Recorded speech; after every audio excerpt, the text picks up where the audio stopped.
kasihkan ucapan buat kanan kiri saudara, katakan engkau diberkati Tuhan.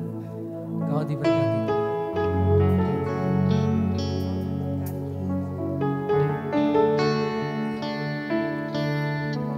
Haleluya. Terima kasih Tuhan. Segala yang baik Tuhan telah kerjakan di dalam setiap kehidupan kami. Kami bersyukur Tuhan buat kasih setiamu.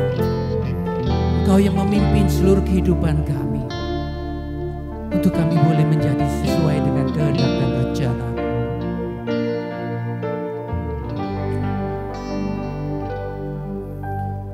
Yesus, Kau telah memulai segala yang baik dalamku. Engkau menjadikanku serupa gambaranmu dan berharga di matamu.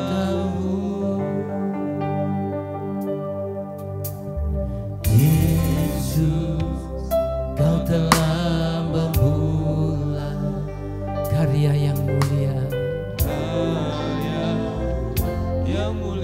dalamku. Kau berikan hidupmu sebagai ganti dosaku, karena kasih-Mu padaku.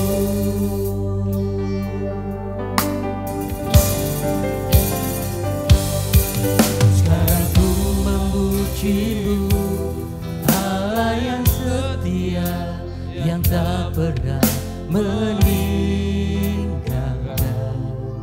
perbuatan tangan-Mu.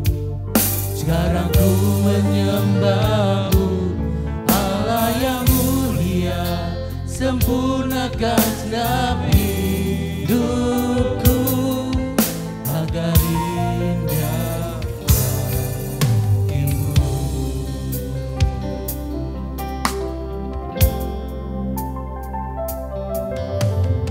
Yesus, Kau telah memulai segala yang baik Tuhan, yang baik dalamku. Engkau yang menjadikanku serupa gambaran-Mu dan berharga di mata-Mu. Yesus, Kau telah memulai, ya Tuhan, karya yang mulia dalamku. Kau berikan hidupku sebagai ganti dosaku, karena kasih-Mu padaku.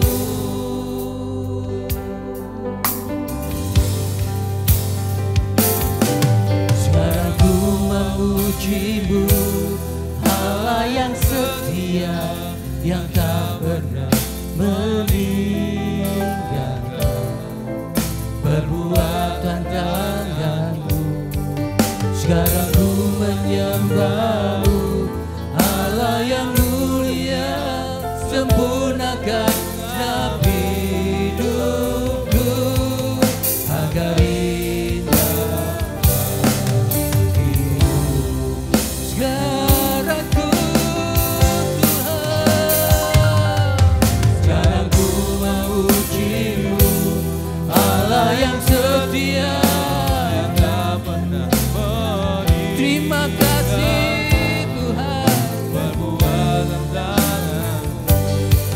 Sekarang ku menyembah-Mu, Allah yang mulia, sempurnakan segenap hidupku agar indah bagimu,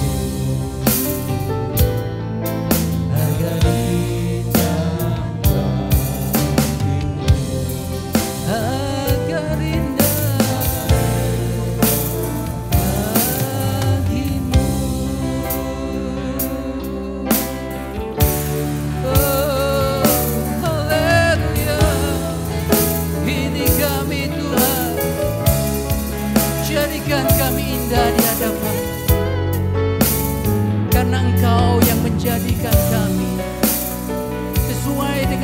kehendak-Mu Tuhan, seturut rancangan-Mu, seturut kehendak-Mu. Jadikan kami seperti yang Kau mau, serupa gambaran-Mu Yesus. Terima kasih, terima kasih Tuhan. Terima kasih Yesus. Terima kasih. Jadikan aku indah yang Kau pandang mulia, seturut karya-Mu di dalam hidupku. Ajarku berharap hanya kepadamu, tak ada setia kepadamu Tuhan. Jadikan aku indah, saya undang hamba-Nya, seturut karya-Mu di dalam hidupku. Ajarku berharap hanya kepadamu, tak ada setia kepadamu Tuhan. Jadikan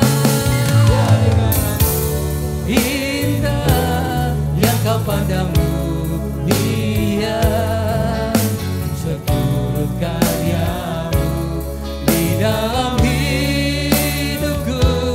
Ajarku berharap hanya kepadamu, tak ada setia kepadamu Tuhan.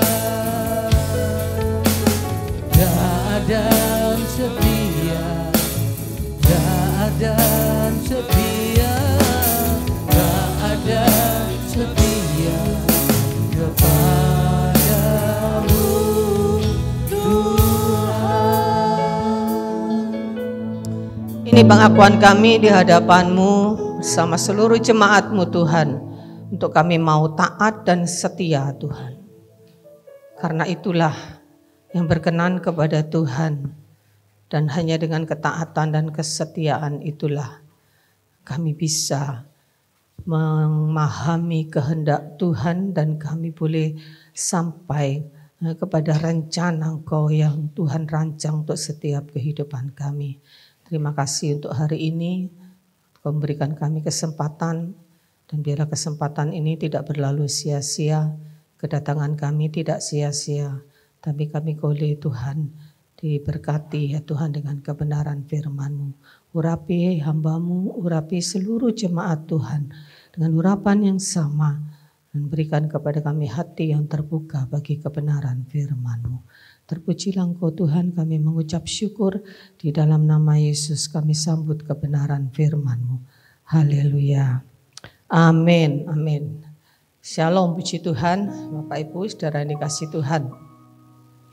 Ya, sebelum menyampaikan firman Tuhan, saya ingin menyampaikan dulu kalau minggu depan dan minggu depannya lagi dalam 2 minggu, saya dan Bapak Gembala mohon izin cuti, izin berlibur, ya, bukan berlibur sih.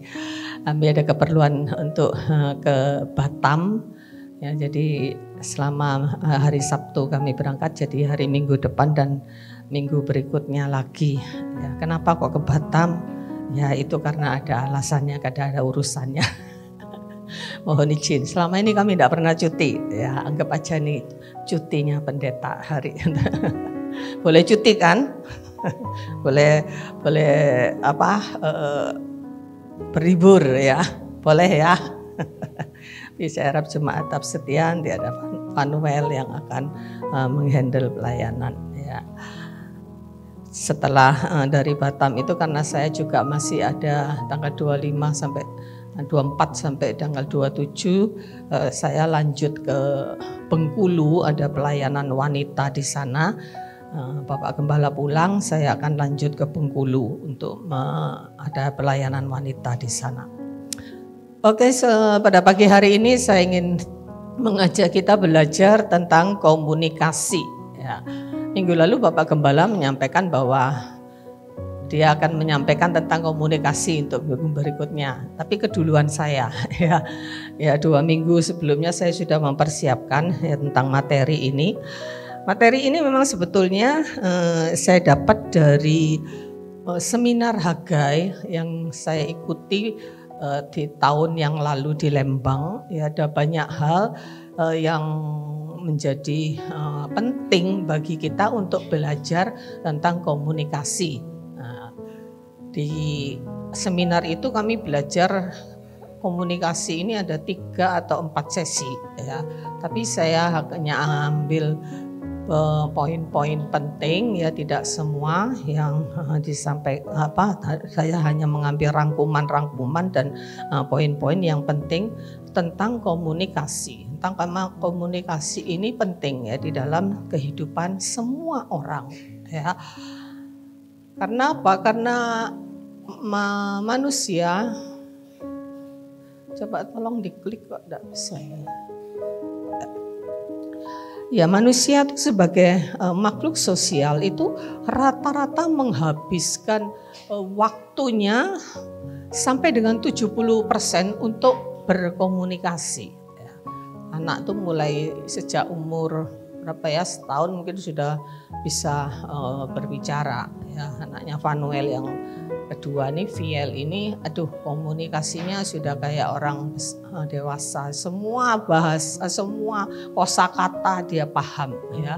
Bisa berkomunikasi, bahkan terlalu banyak komunikasinya, artinya terlalu cerewet gitu ya. Semua ditanya, ya. Tapi faktanya gitu ya, tapi ironinya sebagian besar komunikasi kita itu tidak efektif. Ya, sebetulnya saya tidak bisa mengatakan sebagian besar, ya, karena saya juga tidak mensurvei gitu ya.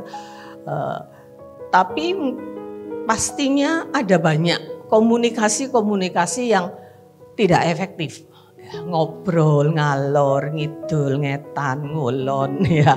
Yang dibahas kalau emak-emak itu dibahas ya dari urusan dapur, urusan masakan, sampai urusan baju, urusan ya dibilang nggak penting sama sekali, ya ada sih kepentingannya, ya, tetapi bukan kepentingan yang penting-penting banget lah, ya. Ya masih mending ya kalau gitu. Kadang ada yang ngobrol, ngalor, ngidul, ngetan, ngulon, obrolannya cuman membicarakan tentang orang lain, tentang kejelekannya. Nah, ini negatif. Ya. Dan selain tidak efektif, ya, komunikasi yang kita lakukan itu bisa terjadi tidak diterima dengan baik atau disalahartikan, disalahpahami oleh lawan komunikasi kita. Ya, sering kan terjadi salah paham, ya, salah mengerti, ya, gitu ya. Karena ya mungkin ya pandangan atau pengartiannya mereka itu tidak seperti yang kita mau, karena dengan dasar apa, tentu banyak alasan gitu ya. Tolong diklik, ini nggak bisa ini. Nah, salah persepsi, ya, salah paham, ya, salah komunikasi, ya, itu sangat berpotensi menimbulkan pertikaian, permusuhan, perkelahian, perceraian, bahkan sampai menimbulkan perang, ya. Perang Bratayuda di dalam keluarga, di antar saudara bisa terjadi, ya, bahkan perang antar negara, ya. Itu bisa terjadi, salah persepsi, ya, salah mengartikan, beresiko sangat besar, ya. Ya. Padahal sebagian besar ya dari pemenuhan kebutuhan kita itu berasal dari luar, ya kan? Kita baju ya jahit sendiri bisa, tapi bahannya dari luar. Makan juga, hampir semua kebutuhan kita itu berasal dari pihak luar, ya, dari pihak lain, di mana dibutuhkan satu cara untuk bisa mendapatkannya, untuk mendapatkan kebutuhan kita itu. Caranya apa? Ya komunikasi. Caranya ya komunikasi. Kalau kita mau ingin menyampaikan sesuatu atau ingin mendapatkan sesuatu, misalkan kita mau beli aja, ya kalau sekarang ini gampang sih belanja online itu nggak perlu komunikasi, ya belanja online itu ya komunikasi juga sih, komunikasi lewat WhatsApp gitu, komunikasi online gitu, tetap butuhkan komunikasi. Saya butuh ini, ya tetap butuhkan komunikasi, ya karena kita butuh untuk memenuhi kebutuhan kita. Karena itulah ya dengan berbagai macam resikonya dari kesalahan paham dari komunikasi karena salah mengerti atau itu bisa terjadi karena dua belah pihak, karena yang menyampaikan juga karena yang menerima bisa masing-masing bisa punya kesalahan ya. Karena hal itulah kita perlu belajar berkomunikasi dengan benar dan dengan baik. Nah, kita akan masuk dulu makna. Jadi lihat dulu sebetulnya. Jadi komunikasi itu adalah hal yang sangat penting dalam berhubungan dengan orang lain. Ya, jadi hubungan kita dengan orang lain siapapun itu juga sarananya itu adalah komunikasi. Ya, lanjut. Nah, makna dari komunikasi yang benar. Ya, maknanya dulu ya. Komunikasi ini adalah proses ya berbagi arti dengan orang lain, ya, membangun persamaan pengertian antara seseorang dengan seseorang, ya, untuk membangun persamaan pengertian. Ya, misalkan saya ingin mengajak Meme, ya, ngajak Meme mau pergi. Ya. Nah, untuk membangun persamaan ini, tujuan ini kan saya harus berkomunikasi, harus bilang sama mereka, yuk kita ajak ke sini tujuannya ini, ya bersedia atau enggak. Jadi komunikasi ini proses berbagi arti dengan orang lain, ya untuk membangun persamaan pengertian ya, antara satu orang dengan orang yang lainnya. Lanjut, ya kemudian komunikasi ini tentu bukan sekedar bicara, tetapi juga ekspresi dari orang, ya. Ekspresi ini bisa ekspresi diri, ya. Ekspresi ini bisa mengetahui, bisa menunjukkan kondisi ya, yang berkomunikasi. Dia sedih, kelihatan dari ekspresinya. Jadi ini termasuk ya komunikasi bukan komunikasi verbal ya, komunikasi bahasa tubuh ya. Ini ada ahli orang yang bisa mengahlikan belajar ya tentang ekspresi ini. Pakar ekspresi itu ada banyak ya.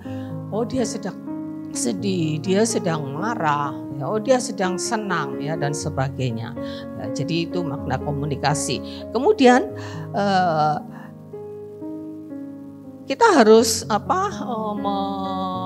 memperhatikan ya, kita harus memiliki perhatian ekspresi apa yang orang tangkap ya tentang saya. Ya, adik-adik berikutnya ya. Kita harus bisa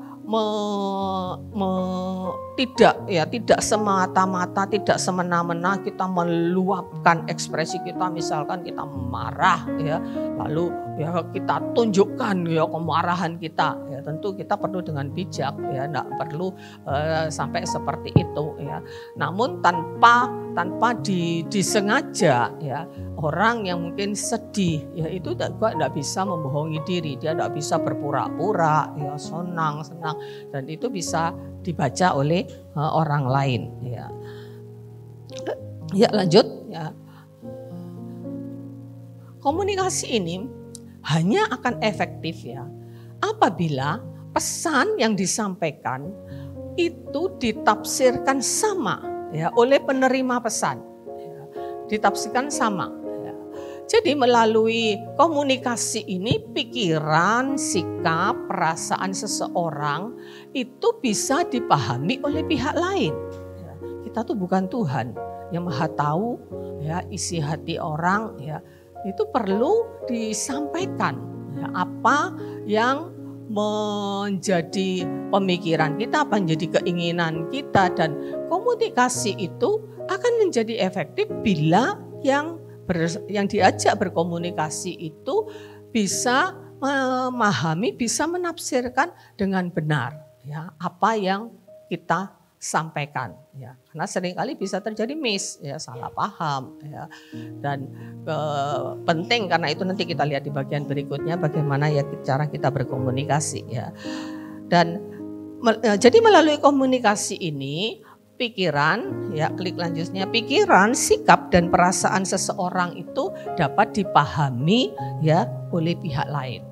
Nah, kita akan melihat model komunikasi Kristen. Ya, ada 4 faktor, 4 unsur penting ya di dalam komunikasi. Tentu ini 4 hal ini juga berlaku ya bagi komunikasi secara umum.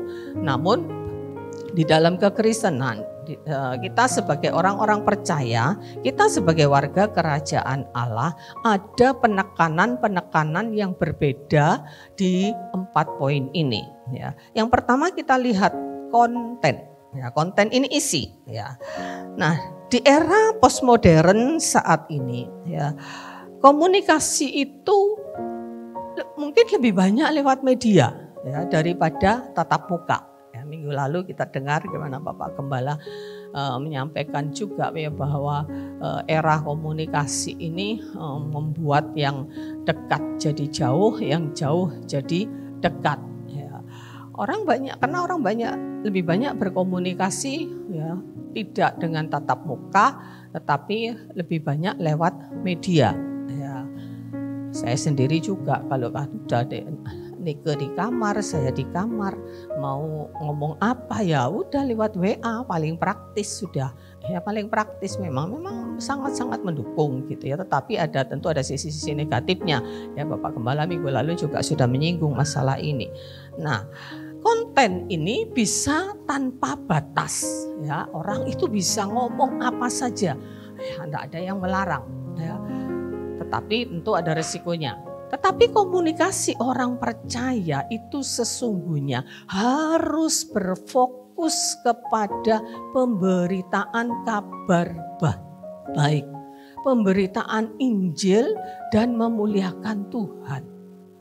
Tuhan saya yakin menciptakan manusia itu luar biasa ya dengan mulut. Ya tentu Tuhan bermaksud ya bahwa mulut manusia itu diciptakan mulut untuk bisa berkomunikasi dan berkomunikasi dengan baik. Pasti Tuhan tidak merancang supaya mulut manusia ini mendatangkan kejahatan, membawa kehancuran. Pasti tidak semua akibat dosa. Ya.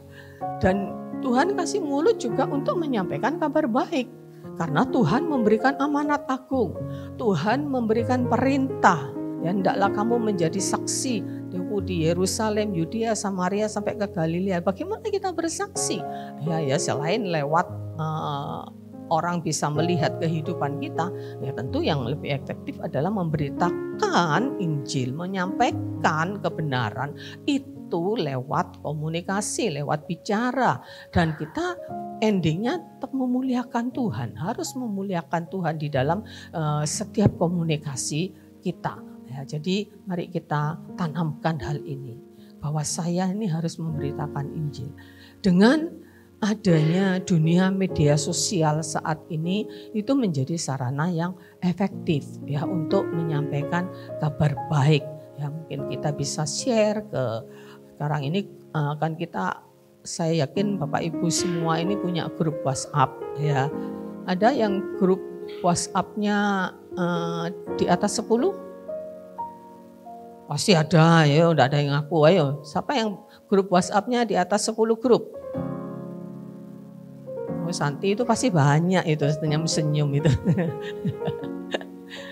Berapa San? Lebih pasti. Ya Li. Enggak ngitung. Doni nih. Enggak terhitung. Saya kalau saya hitung itu 20 lebih. Sampai pusing saya.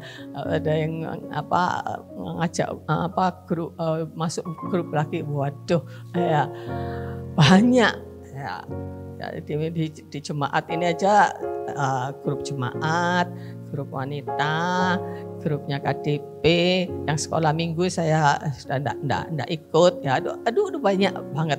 Teman SD, TK mungkin, teman TK, SD, SMP, kuliah, teman kerja, teman arisan, ya, teman nongkrong, ya, teman jalan-jalan, ya, banyak. Ya. Nah, kita bisa menyampaikan kabar Injil tentu ya dengan, kalau saya biasanya posting dalam bentuk quotes gitu ya, quote yang tentang yang saya bagikan itu biasanya quote tentang penginjilan ya, tentang Yesus Kristus ya.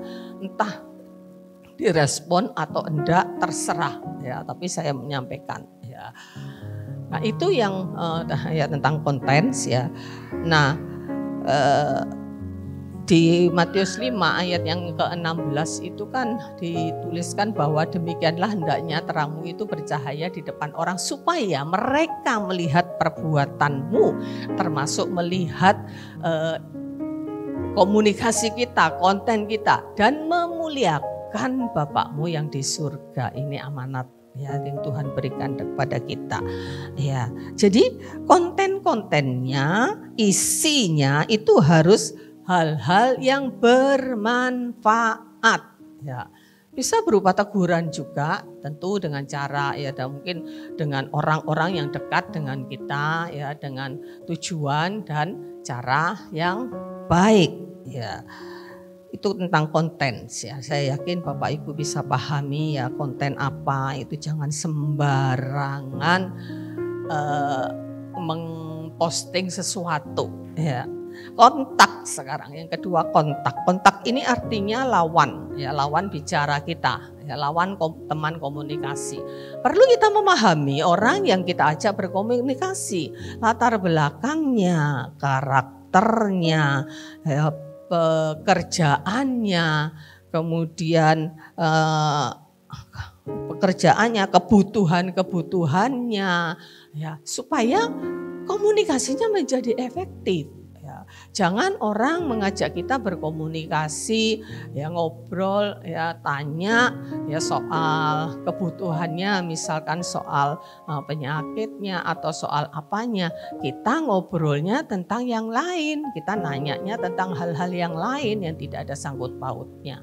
Jadi bagaimana kita memahami kontak teman komunikasi kita, orang yang kita ajak bicara. Ya, cara mereka berkomunikasi ya, dari kita maklumi dari mungkin tingkat pendidikannya ya, kemampuan mereka juga berkomunikasi, kemampuan mereka berteknologi ya, juga kita harus bisa paham sehingga kita enggak, kadang-kadang kan banyak orang yang atau WA atau menulis sesuatu ya di grup yang tanpa memperhatikan orang ya, yang bisa terluka, bisa tersinggung ya dengan apa yang kita sampaikan, walaupun mungkin kita enggak punya tujuan di situ gitu.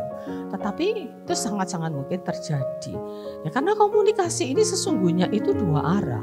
Kalau kita posting sesuatu gitu ya, memang ya tidak ditujukan kepada seseorang ya, tapi kan ditujukan kepada semua orang. Kita posting sesuatu kan pasti tujuannya supaya ada yang baca kan. Ya, kadang-kadang saya kalau posting sesuatu, waduh nggak ada yang respon ya, itu kan rasanya juga kecewa gitu, mungkin ya bisa terjadi seperti itu ya. Dan kita harus pahami komunikasi ini dua arah, berbicara tetapi juga mendengar ya. Selain berbicara ya, kita juga mendengar ya. Itu tentang kontak. Yang kedua tentang karakter ya. Tadi ada 4 unsur: konten, kontak, karakter. Karakter ini menentukan kualitas dan efektivitas komunikasi. Ya. Orang yang berkarakter baik berintegritas, hatinya baik, komunikasinya juga akan berkualitas dan efektif. Ya, pasti ya. Tetapi orang yang karakternya tidak baik, hatinya tidak baik, dia punya dendam, sakit hati, ya, iri hati, ya, pasti komunikasinya juga buruk, tidak baik. Karena di Markus itu ditulis apa yang dari dalam hati itulah yang meluap keluar. Ya. Apa yang masuk itu tidak masalah. Tuhan Yesus berbicara tentang mungkin menyinggung soal makanan haram, halal. Tidak masalah makanan itu. Semua bisa, semua halal. Ya. Karena yang masuk ya, itu pada akhirnya hanya dibuang ke jamban. Tapi yang keluar. Nah kalau hatinya, sumbernya sudah tidak baik. Ya, mungkin bisa dimanipulasi. Ya, orang tuh bisa memanipulasi. Aduh kata-katanya baik padahal hatinya enggak. Tapi itu enggak akan bisa terus menerus. Ya. Satu saat ya apa yang ada di hatinya yang buruk itu pasti keluar. Ya, sakit hati kalau ketemu ya atau dengan momen yang pas keluar itu. Ya, kata-katanya yang menyakitkan. Ya, karena di sumbernya sendiri tidak baik. Karena itu perlu kita menjaga hati. Ya, karena dari hati itulah meluap keluar. Itu tertulis di dalam Markus 7 ya, ayat 20 sampai 29 ya. Itu jadi tentang karakter, bagaimana kita harus membangun karakter yang baik. Ya, orang yang karakternya tidak baik ya gitulah, keluarnya pasti juga banyak yang enggak baiknya. Ya. Kemudian tentang konteks ya, konteks ini harus sesuai ya dengan kebutuhan atau target komunikasi kita. Tadi sudah saya singgung ya tentang konteks ini. Konteksnya apa? Orang itu berbicara soal apa? Kita harus tahu konteksnya. Ya jangan orang itu membahas pengennya berkomunikasi masalah ini ya kita bahasnya soal lain ya. Itu enggak komunikasi yang tidak nyambung dengan baik ya, itu namanya bukan komunikasi yang baik ya. Itu komunikasi yang baik itu juga komunikasi yang bisa menyatu ya dengan pihak yang kita ajak berkomunikasi. Nah, kemudian lanjut, komunikasi itu merupakan suatu pengalaman yang bisa yang dirasakan oleh seluruh panca indera kita. Ya. Oleh karena itu keberhasilan dalam berkomunikasi tidak hanya terletak pada kemampuan dan berkata-kata, tetapi lebih banyak kepada cara penyampaian, baik intonasi suara, kejelasan berbicara, raut wajah, dan sikap pada saat penyampaian pesan. Ya. Jadi penting dalam komunikasi ini kita melibatkan seluruh aspek di dalam kehidupan kita ya, panca inderanya ya. Orang mungkin ngomongnya baik-baik tapi matanya melotot ya. Orang menyampaikan sesuatu yang maksudnya baik tetapi nadanya enggak enak ya, nadanya enggak enak. Orang bisa menangkap itu ya, berbicara orang yang berbicara ya tapi bicaranya enggak jelas ya, raut wajah, sikap ya itu menunjang atau itu mempengaruhi ya komunikasi kita untuk bisa menjadi komunikasi yang efektif. Nah, kemudian komunikasi ini lebih keras bergaung melalui hidup kita daripada kata-kata kita. Karena itu hidup kita harus mencerminkan hidup Kristus. Ya, kita harus mencerminkan hidup Kristus ya, supaya komunikasi kita itu bisa perkataan kita itu bisa nyambung ya dengan gaya hidup kita. Ya. Jadi gaya hidup kita, ya, sikap hidup kita, ya, itu bergaung lebih keras daripada sekedar kata-kata. Kata-katanya mungkin bisa manis, bisa baik, ya, tapi dari hidupnya, gaya hidupnya kita bisa melihat, ya, apakah dia memang memiliki gaya hidup yang baik. Ya, dalam tingkah lakunya, tindakannya, perbuatannya, ya, kata-kata itu sangat-sangat mungkin bisa dimanipulasi, ya, dibuat manis, ya, dibuat lembut, ya, tetapi gaya hidup kita. Ya, namanya gaya hidup ini tentu tidak hanya sekali, tapi perilaku kehidupan kita sehari-hari. Ya, itu akan lebih menunjukkan bagaimana komunikasi kita yang sesungguhnya. Ya. Nah, di dalam berkomunikasi ya dibutuhkan kemampuan. Ya, kemampuan yang dibutuhkan di dalam berkomunikasi itu kemampuan menulis. Ya, kemampuan menulis. Kemampuan menulis ini penting. Ya, maklum ya kalau ada yang sudah ya mak-mak itu ya di grupnya Abigail, Komsel Abigail itu ya banyak mak-mak nulisnya itu aduh titik koma ndak ada, masih sambung aja ya.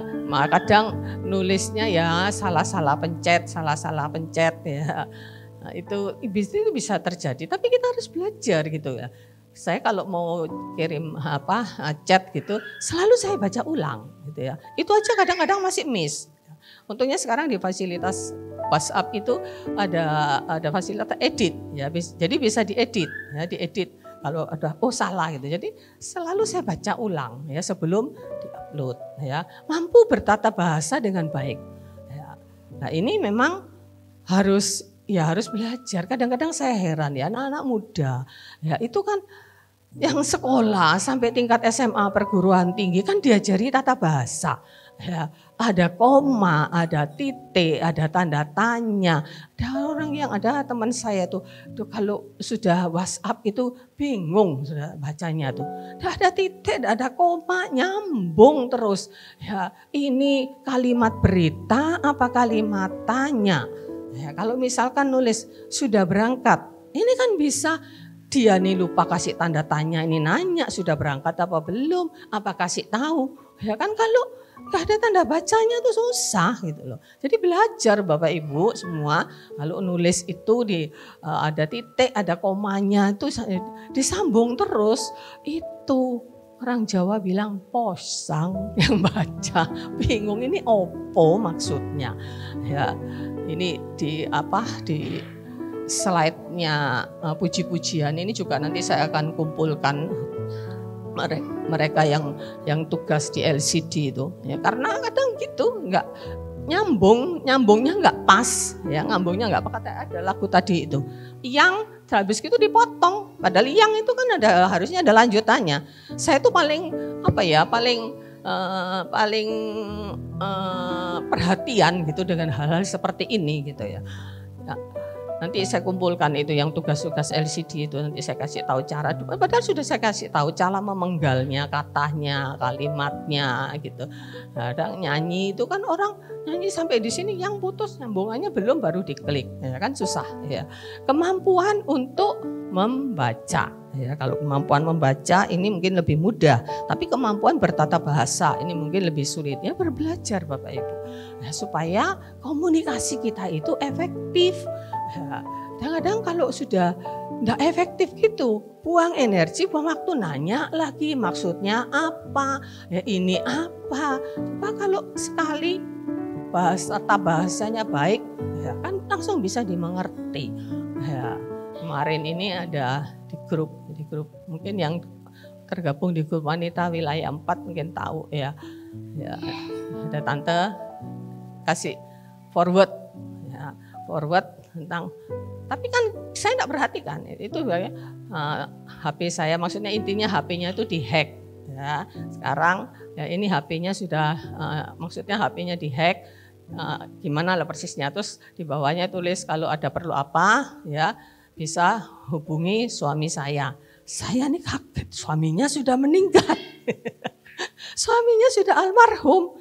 Lah kan saya nyangga ini. Oh, ini punya orang di forward. Padahal enggak ada urusannya dengan kita. Wong yang HP-nya dihack itu kita enggak kenal. Grup itu semua enggak kenal. Ya itulah kemampuan, ya maklum lah.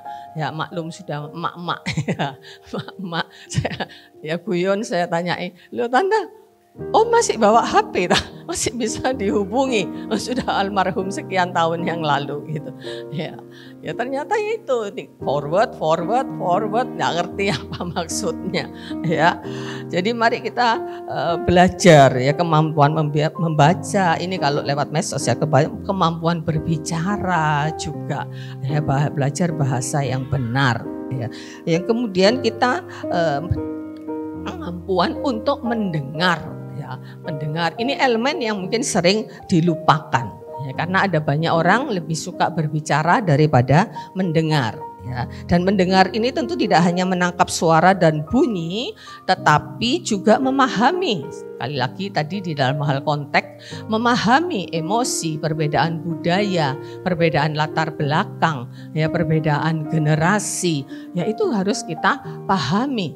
Ya, generasi anak-anak muda ya kalau ngomong dengan orang yang lebih tua, apalagi jauh lebih tua, coba ngomong jangan pakai bahasa gaya-gayanya anak muda, elu, gue, ya pakai bahasa yang sopan. Kita harus memperhatikan perbedaan-perbedaan ini ya, dan kita harus memperhatikan perbedaan gender ya, juga ya perbedaan karakter ya, masing-masing orang dengan kepribadian. Ada orang yang dominan atau orang yang kolerik, ini ya bahasa, kalau bahasa ilmiahnya tuh kolerik, orang yang intim, orang yang sanguin ya, orang yang stabil, orang yang pragmatik, orang yang cermat, orang yang melankolik. Itu ya gaya ngomongnya orang yang intim, orang sanguin, itu gampang berbicara ya, tapi orang yang pragmatik, orang yang stabil,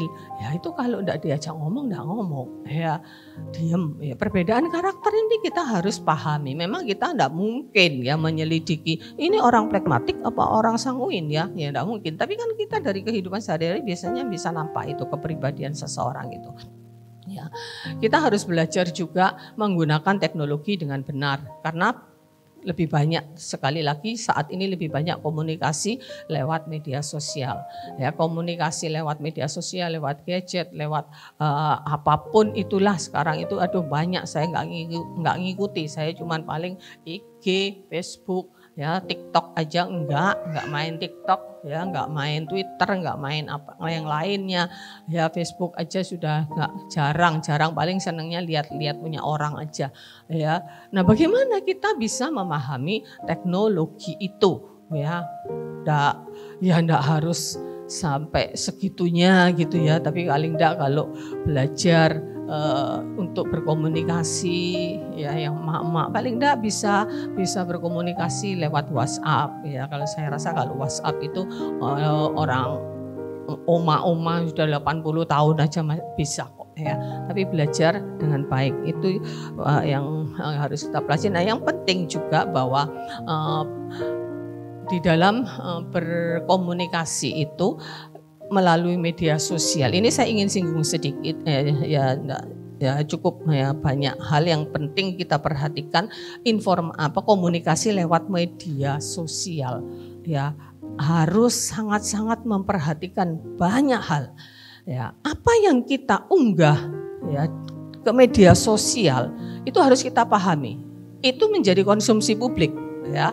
Kita tidak bisa melarang siapapun untuk baca kalau kita sudah upload ya. Kalau kita upload di status, ya berarti seluruh kontak yang ada di kita itu bisa baca. Dan kita tidak bisa larang, oh kamu tidak boleh baca status saya, nggak bisa ya, dimanapun itu. Ya. Dan sekali kita sudah mengunggahnya, ya, apa yang sudah diunggah ke media sosial dan menjadi konsumsi umum, dan apa yang sudah kita unggah itu, apa yang sudah kita upload, sudah kita posting, itu jejak digitalnya tuh tidak bisa dihapus. Sekalipun postingannya bisa dihapus. Karena itulah lewat menelusuri jejak digital ini bisa dipakai oleh pihak kepolisian, pihak kejaksaan ya untuk mengusut satu kasus ya, karena jejak digitalnya enggak bisa dihapus. Entah bagaimana kok enggak bisa dihapus tuh enggak tahu, tanya yang ahli teknologi ya. Nah, Kita harus berpikir, memahami, mencerna dulu apa yang akan kita posting. Jangan posting hal-hal yang bisa berdampak negatif bagi pembaca. Ya, jangan menjelekkan, jangan menghina, menyindir. Biasanya orang kan gitu kan, nyindir langsung tidak berani. Ya, saya tahu ini pasti nyindir seseorang ini. Ya, bahkan ada yang memaki-maki. Ya, ada yang memaki-maki. Tidak ada orang yang suka diserang secara pribadi. Tidak ada, termasuk kita. Ya. Walaupun mungkin itu pelampiasan karena mungkin orang itu sudah melakukan sesuatu terlebih dahulu kepada kita. Tapi tidak seharusnya kita juga melakukan hal itu. Pernah saya menegur ya seseorang karena dekat. Ya kalau tidak terlalu dekat ya saya tidak berani menegur. Ya, yang mana dekat dengan saya maki-maki seseorang di statusnya. Langsung saya WA. Hapus saya bilang. Itu enggak baik. Ya, itu bukan menunjukkan orang Kristen yang sesungguhnya. Untuk apa kamu tuh maki-maki itu? Apa gunanya? Ya, yang melampiaskan ke ininya. Oh, orang itu begitu. Saya bilang jangan, ya jangan. Ya, akhirnya nurut, dihapus. Ya, maki-maki, ngata-ngatain kata-kata yang sampai, ya, saya pikir orang gimana sih ya? Jadi kita harus berpikir, memahami, mencerna dulu ya. Jangan menjelekkan ya. Sekali lagi walaupun mungkin itu rasanya tuh kepengen rasanya sudah itu ya. Membalas ya, enggak bisa membalas langsung ya lewat media sosial ya. Jadi perhatikan itu. Yang kemudian yang sering terjadi sekarang ini juga masalah flexing ya. Istilah ini populer ya di kalangan orang-orang media sosial, di kalangan anak muda, pamer ya, menjadi tren masa kini ya, menjadi tren masa kini, flexing ya, pamer ya. Nah, tidak sedikit ya orang itu yang sangat suka ya posting apa saja yang dimilikinya, yang mungkin baru dibeli, yang sedang dikerjakannya, sedang di mana, bahkan apa yang sedang, pokoknya apa sajalah, makan, foto-foto dulu. Apa tujuannya foto? Diposting kan? Ya, nggak apa-apa sih, nggak apa-apa. Ya, nggak ada larangan. Ya, nggak ada larangan. Ya, tetapi kita harus bertanya, apa tujuannya? Karena kita ini di dalam melakukan sesuatu, itu kita harus ada tujuannya. Jangan melakukan segala sesuatu ya senang-senang aja gitu loh. Ya, orang kan senang juga posting. Waduh lagi makan-makan. Ya, tujuannya sebetulnya apa? Ya, coba kita tanya pribadi. Ya, tujuannya itu apa? Ya, tujuannya kalau dibilang pamer, enggak lah, ya cuma ya sekedar. Ya kalau dibilang flexing, pamer mungkin kita enggak akan mau kalau dituduh seperti itu. Enggak kok, ya senang-senang aja. Ya harus ada tujuannya. Ya apapun yang kita posting harus ada tujuan. Ya harus ada makna positifnya. Diklik. Ya, harus ada makna positifnya bagi orang lain. Ya. Jangan terjerumus ya, ya kepada sesuatu yang itu tanpa kita sadari itu mendatangkan kepuasan. Ya, kalau sekedar kepuasan ya masih oke lah ya, tapi bisa menimbulkan kebanggaan diri, bangga ya. Waduh bisa ke sana ke sini, aduh bisa punya ini, punya apa, tas baru kah, mobil baru ya. Kalau itu bisa menimbulkan kepuasan diri saja sebetulnya kita tuh salah ya. Kepuasan kita tidak boleh karena hal-hal duniawi. Ya. Rasanya kok ekstrem banget sih masa orang Kristen sampai seperti itunya. Ya, kita jadi orang Kristen itu ya harus betul-betul ekstrim gitu loh, harus betul-betul radikal jadi orang Kristen itu. Ya, jangan separuh dunia, separuh Tuhan, tidak. Ya, Kalau itu bisa menimbulkan rasa puas kita menggantikan posisi Tuhan. Ya, berarti Tuhan kurang memuaskan kita. Senang, apalagi sampai menimbulkan kebanggaan diri. Ingat, saya pernah menyampaikan beberapa waktu yang lalu tentang harga diri. Harga diri kita ini bukan penampilan plus bukan kata orang. Ini rumus harga diri kita. Bukan penampilan, bukan kata orang. Ya. Itu tidak sama sekali mencerminkan harga diri kita. Harga diri kita itu adalah darah Kristus plus apa kata Tuhan. Ya. Bukan apa kata orang. Ya. Tidak peduli apa kata orang. Ya. Tapi kadang kita membangun kebanggaan diri. Ya. Membangun dan itu cenderung membawa kepada kesombongan. Ya. Kalau kita memamerkan sesuatu, ya. Toh kita punya, tidak salah, ya, tapi nggak perlu dipamerkan. Ya. Apapun yang kita posting, ya, itu harus ada tujuan, harus ada maknanya. Ya. Kalau Bapak Ibu sedang mungkin makan bersama, ya, posting, ya, mungkin harus beri caption, beri keterangan, ya, kata-kata yang membangun. Ya, kerukunan keluarga penting, gitu aja. Nah, itu kan hal yang ditangkap. Ya, Bapak Ibu jalan-jalan mungkin healing, posting, ya, kasih caption keterangan. Ya, Tuhan itu maha besar. Ya, Tuhan itu penguasa atas segalanya. Kita ini tidak ada apa-apanya. Ya, jangan cuma posting. Ya, ada dampak negatifnya. Ya, ada dampak negatifnya. Apapun yang kita posting itu sangat berpengaruh kepada orang. Ya, kalau untuk urusan bisnis, jualan, no problem. Itu sangat-sangat efektif. Ya, kalau Bapak Ibu mau jual apa, posting di status di mana, ya itu sangat positif, nggak apa-apa. Ada tujuannya kan? Ya, tujuannya untuk promosi. Ya, itu sangat efektif. Ya, kita nggak perlu keluar tenaga, keluar dana untuk promosi. Ya, cukup posting di status di WA.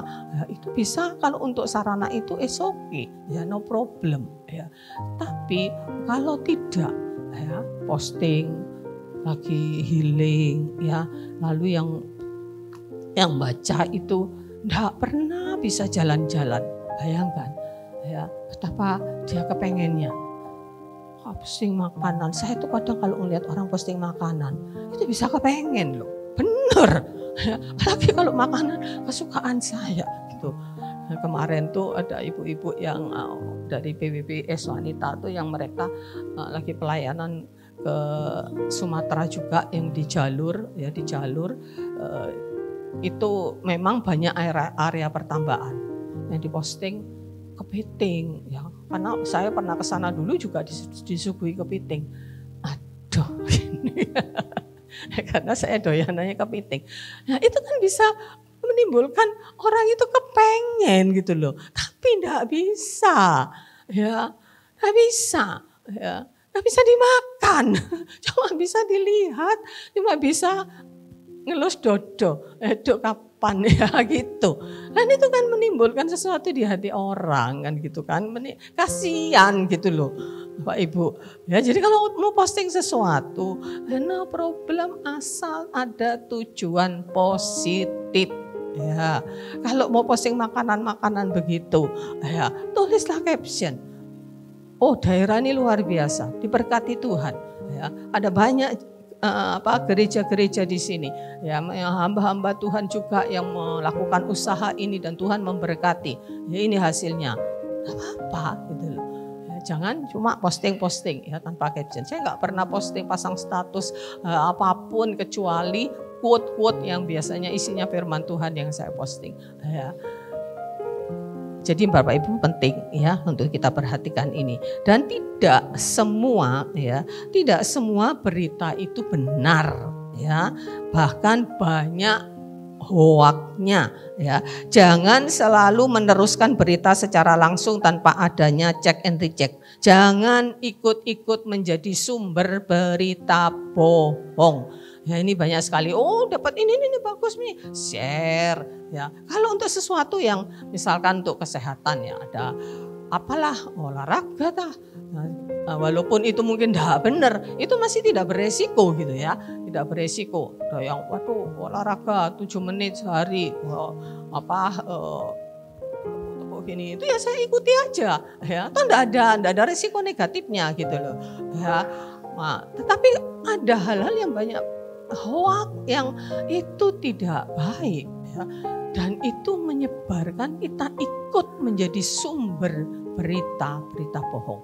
Jadi jangan asal forward, kalau dapat berita apapun belum tentu benar ya. Kemarin saya posting itu karena saya pikir juga penting, apakah katanya akan ada ini, makanya saya selalu tambahin nggak tahu benar apa enggak, saya tulis gitu. Saya tulis nggak tahu benar apa enggak karena saya nggak mungkin ngecek juga ya. Cuman pentingnya untuk kita bisa waspada. Siapa tahu benar kejadian ya seperti itu. Apa kemarin tuh udah lupa dah ya. Akan ada WhatsApp gini ya. Saya penting ke beberapa orang ya belum tentu benar ya, tetapi tidak ada salahnya kita berhati-hati ya. Nah jadi kalau tidak ada yang baik, lebih baik tidak posting. Kalau memang ada yang baik, lebih baik tidak posting ya. Jangan selalu ingin tahu juga postingan orang ya, kepo ya. Saya sendiri suka kepo kadang-kadang Bapak Ibu lihat statusnya orang, tapi saya tahu ya statusnya orang-orang tertentu yang selalu positif ya. Kalau statusnya yang lain tuh biasanya ya saya lewati gitu aja. Tapi statusnya orang-orang tertentu yang saya tahu selalu mengupload sesuatu yang positif itu saya baca ya. Dan ini penting ya. Beware of smartphone zombies. Ini istilah masa kini. Sekarang itu ada istilah zombie ya. Zombie itu apa sih? Zombie itu saya taunya zombie itu kayaknya mayat hidup gitu ya. Mayat berjalan gitu ya. Saya tidak belajar tentang zombie ya, tapi taunya zombie itu gitu, orang yang ini ya. Nah, itu terjadi gara-gara smartphone ya. Sampai istilah zombie ya, smartphone zombie ya. Ada yang istilah juga yang disebut pubbing ya, istilah pubbing, ada lagi istilah nomophobia. Nomonya itu apa? No mobile phobia, ketakutan ndak ada HP. Ndak pegang HP jadi ketakutan, jadi fobia. Ini bisa terjadi. Dampak-dampaknya itu mengerikan juga. Ya, zombie, jadi zombie. Ya, beware of smartphone zombie. Ya, ini dicetuskan. Kata ini pertama kali dicetuskan di Jerman, sebetulnya di Jerman. Ya, dan itu diakui sebagai satu kata ya. Jadi orang yang jalan ini itu zombie. Smartphone zombie, smobi gitu. Ya, konon katanya di Cina, saya nggak tahu, di Cina itu saya baca di Google. Sampai pemerintah tuh bangun satu jalan khusus ya untuk zombie ini ya, supaya nggak ketabrak ya. Dia bisa meleng, bisa ketabrak. Sampai dibangun jalan khusus ya. Mereka jalan ini sudah lihat kiri kanan. Ada kan banyak ya yang diupload itu orang seorang papa, seorang mama jalan bawa anak, enggak tahu anaknya sudah diambil orang. Ada orang yang jengkel, dia rampas HP-nya dibuat dibanting gitu ya. Hati-hati ya. Nah, masih ada beberapa lagi ya, sabar ya Bapak Ibu ya. Nah, saya cukup sampai di situ tentang media sosial. Saya harap Bapak Ibu pahami betul-betul, sekali lagi jangan upload sesuatu yang tidak ada tujuan, yang bahkan tujuannya negatif ya, dan tidak ada makna positifnya. Ya, intinya kita harus memuliakan Tuhan. Ya. Nah, kita kembali ke masa 2000 tahun yang lalu. Kita belajar dari Yesus ya. Melalui berbagai kisah dan peristiwa, kita bisa belajar bagaimana Yesus piawai dalam mengkomunikasikan pesannya, dan Yesus menggunakan prinsip-prinsip komunikasi ya. Kita belajar dari Yesus. Yang pertama, Yesus dengan perempuan Samaria ya. Yesus dengan perempuan Samaria, Yohanes 4 ya, 1 sampai 26. Yesus khusus mendatangi wilayah Samaria di kota Sikar khususnya, walaupun tidak lazim bagi orang Yahudi untuk melewati daerah Samaria karena ada konflik Ya, konflik sebetulnya konflik sosial ya antara orang-orang Yahudi dengan orang-orang Samaria. Ya, Yesus khusus mendatangi wilayah itu ya tentu ada tujuannya. Yesus punya tujuan untuk memulai ya untuk menemui seorang perempuan Samaria. Ya, tradisi Yahudi ini haram hukumnya.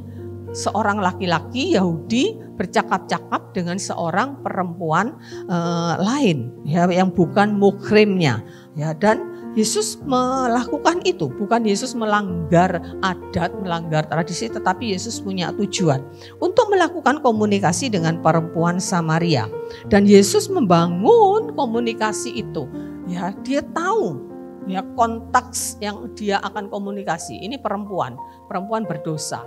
Ya, dan Yesus tahu dia haus sesuatu, haus kebenaran.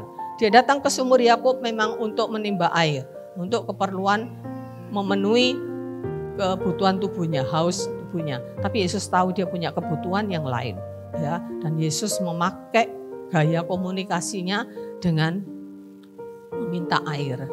Ya, lewat air itu Yesus membangun komunikasi ya dengan perempuan Samaria itu yang membutuhkan bantuan, dan Yesus memahami ya konteksnya, Yesus memahami tujuannya, Yesus memahami target atau kontaknya, dan Yesus berhasil memenangkan perempuan Samaria. Kemudian Yesus dan Sakius ya. Yesus peka ya dalam melihat kebutuhan orang lain. Dia tahu ya kerinduan hati Sakius untuk bertemu Yesus sampai dia memanjat pohon. Dan Yesus berani juga melanggar, menerobos tradisi untuk masuk ke rumah orang berdosa. Sampai dicela oleh orang-orang Yahudi. Karena dia masuk ke rumah orang Yahudi, orang berdosa. Sakius sebagai pemungut cukai yang dikenal sebagai orang berdosa. Nah, untuk bisa berkomunikasi dengan Sakius, dan Yesus membangun komunikasi dengan berfokus kepada tujuannya, tidak bicara ngalor ngidul, ya, untuk menyampaikan berita keselamatan, tidak menyalahkan, tidak menegur. Kamu kok begitu-begitu ya, baru kamu nanti harus bertobat ya, enggak. Ya, Yesus menyampaikan kabar baik. Yesus menyampaikan tentang kebenaran. Memang tidak dijelaskan apa obrolan antara Yesus dengan Sakius pada saat itu, tetapi terbukti ya tanpa Yesus menegur, tanpa Yesus menyalahkan, Sakius bertobat ya, sesuai dengan tujuannya. Kemudian yang ketiga, Yesus dengan Nikodemus.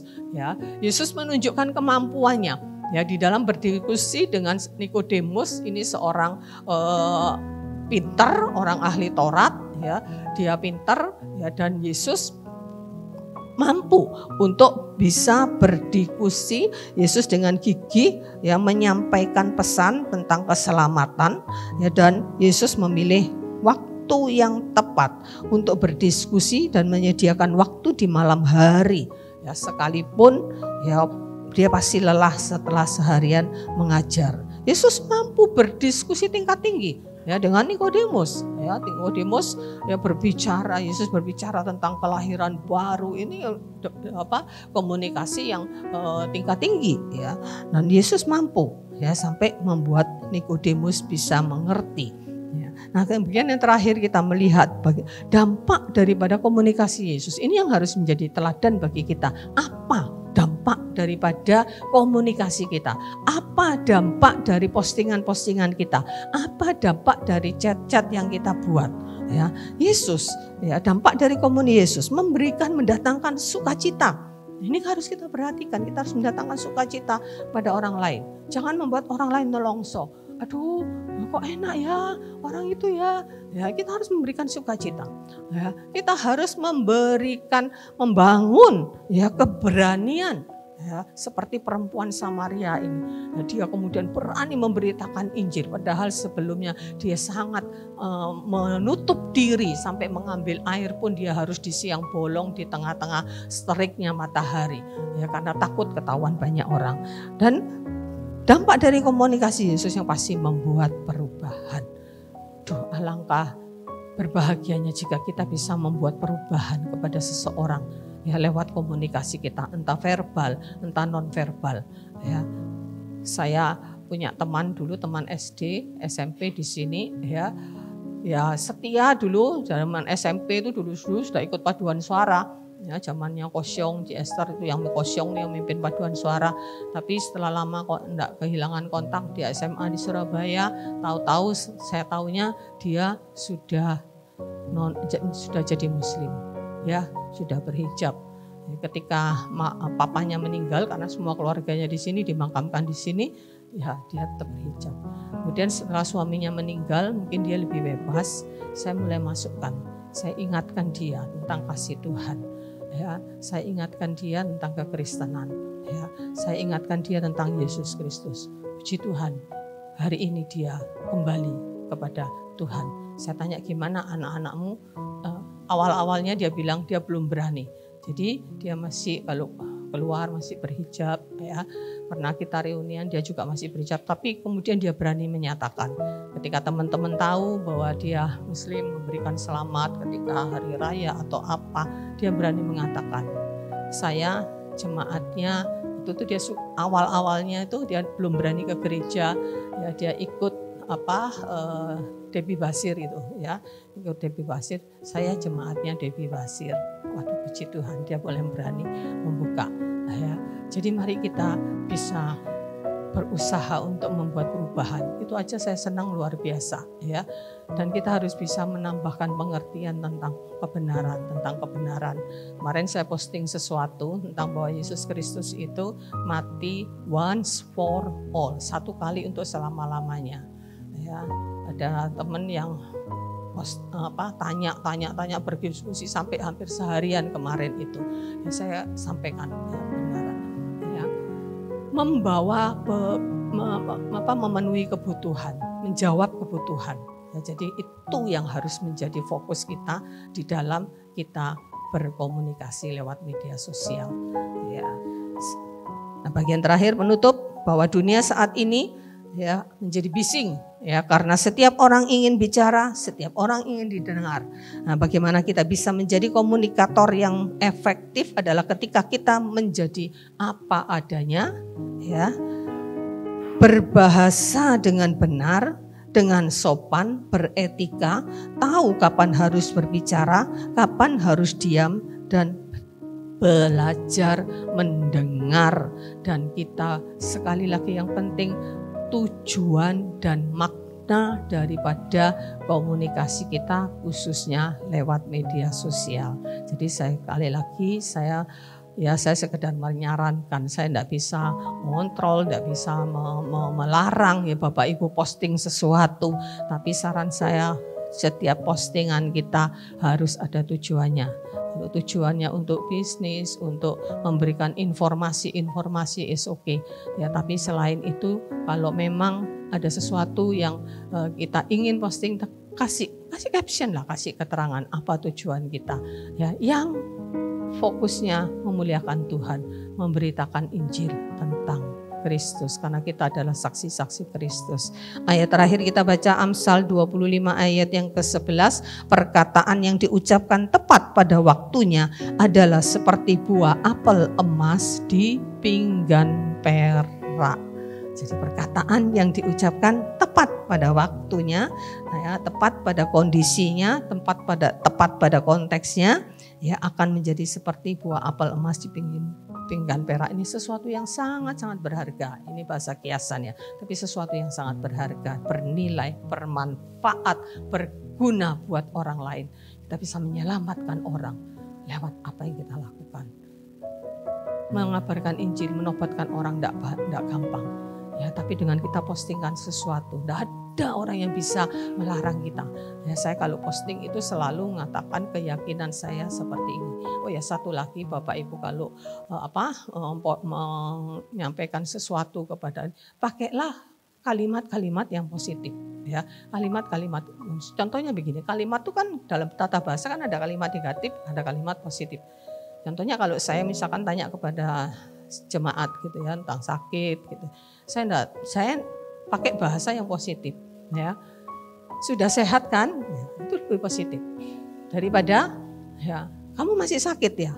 Ya itu kalimat negatif. Ya, kamu masih gimana? Masih sakit. Saya tidak memakai kata itu. ya. Selalu saya pakai kata sudah sehat kan, ya. Itu contohnya, ya. Jadi pakai kata-kata yang positif, ya, supaya ya itu anu saja.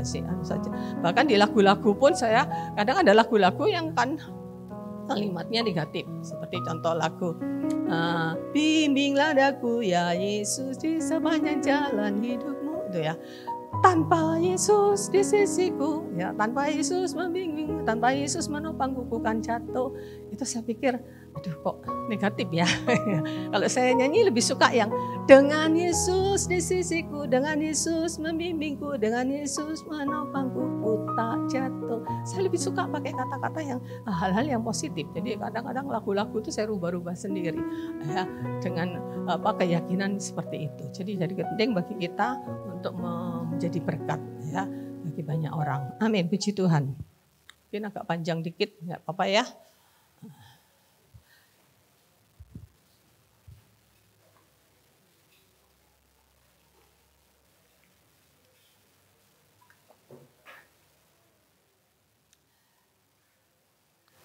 Kita nyanyikan pujian basuh daku dengan darahmu anak domba. Kita minta jama bibir. Kalau sekarang mungkin komunikasinya tidak cuma bibir ya. Jama bibir, jama jempol gitu ya. Tapi yang penting luruskan hatiku ya. Supaya dengan hati yang lurus, hati yang baik, kita bisa mengeluarkan sesuatu yang positif dari dalam diri kita.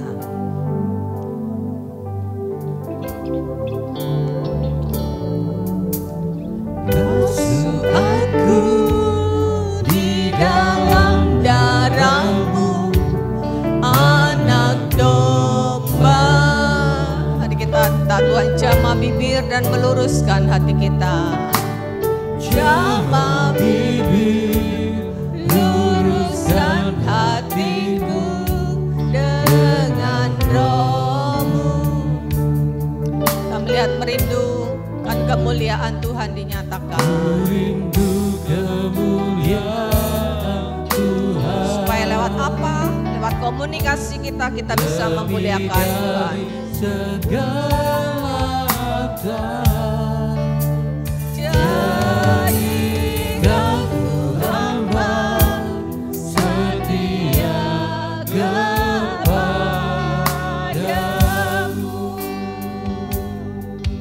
Sekali lagi dengan satu permohonan, Tuhan basuh aku dan hatiku dengan darahmu yang kudus.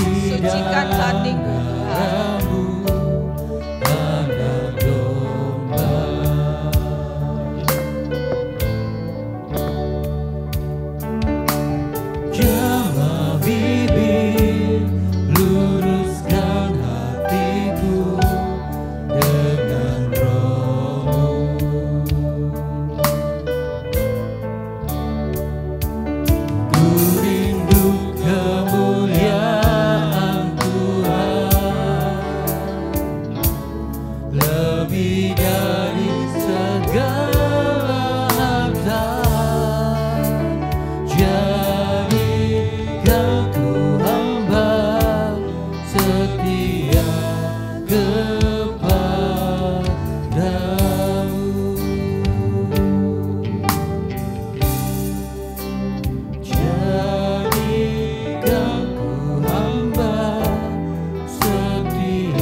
Untuk apa yang telah Tuhan buat di tengah kami.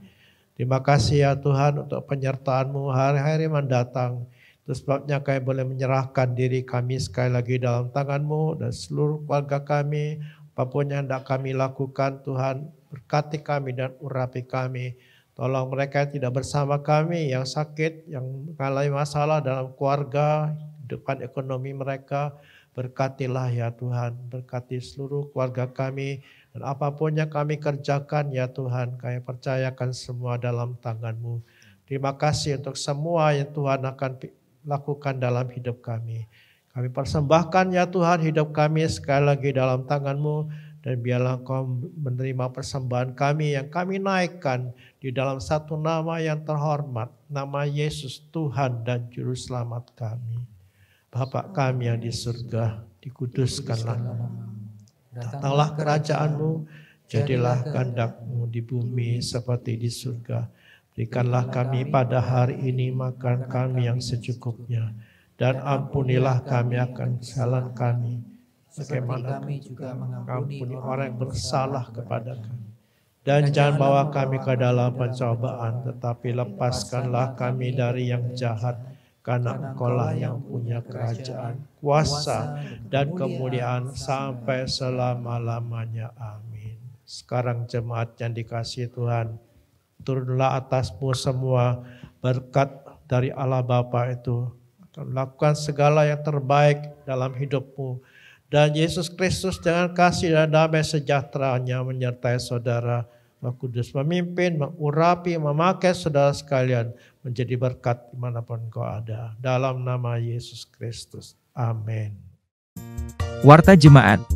Mari seluruh jemaat bergabung dalam komunitas sel untuk bertumbuh bersama-sama, belajar dan saling berbagi.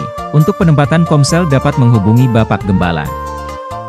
Ibadah wanita hari Rabu pukul 5 sore di gereja, ibadah doa dan komunitas doa pelayan Tuhan hari Jumat pukul 6 sore, onsite saja. Ibadah pemuda remaja hari Sabtu pukul 4 sore, ibadah raya pertama pukul setengah 7 pagi, ibadah sekolah minggu pukul setengah 9 pagi, ibadah raya kedua pukul 4 sore.